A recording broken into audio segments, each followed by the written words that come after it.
নজর রাখতে হবে, কারণ নানুরের সিঙ্গি গ্রামে উত্তেজনা ছড়িয়ে পড়ে তৃণমূল প্রার্থীর প্রচারের সময় উত্তেজনা, এবং তারপর যখন বিজেপির প্রার্থী ঘটনাস্থলে আসেন তখন উত্তেজনা আরো বেড়ে যায়। পোস্টার ছেঁড়া দিয়ে শুরু হয়, পোস্টার ছেঁড়ার অভিযোগ দিয়ে ঝামেলা শুরু হয়। কি অবস্থা দেখুন।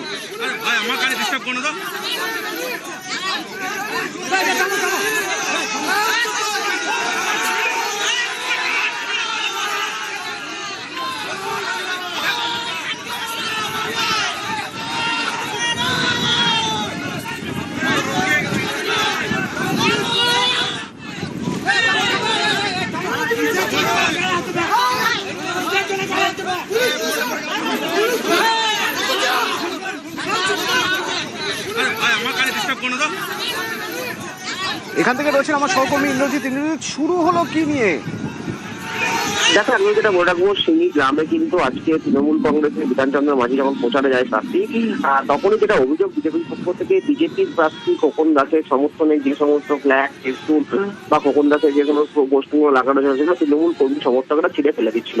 আর বিজেপি কর্মীরা সেটাকে বাধা দিতেই কিন্তু বিজেপি কর্মীদের উপর চড়া হয় তৃণমূল কর্মীরা, তাদেরকে বেধড়ক মারধর করে, এমনটাই অভিযোগ। আর তার পরেই কিন্তু ঘটনাস্থলে আসে বিজেপি প্রার্থী খোকন দাস। আসার পরে তিনি কিন্তু একদম পুলিশকে চোখরাঙানি থেকে শুরু করে বিজেপি কর্মীরা হাতে লাঠি বাঁশ নিয়ে ছোটাছুটি শুরু করে দেয় চারিদিকে।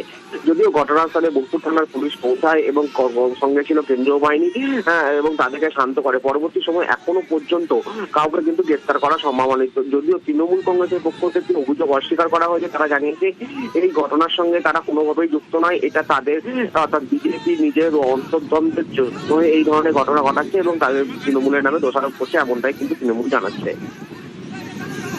ধন্যবাদ।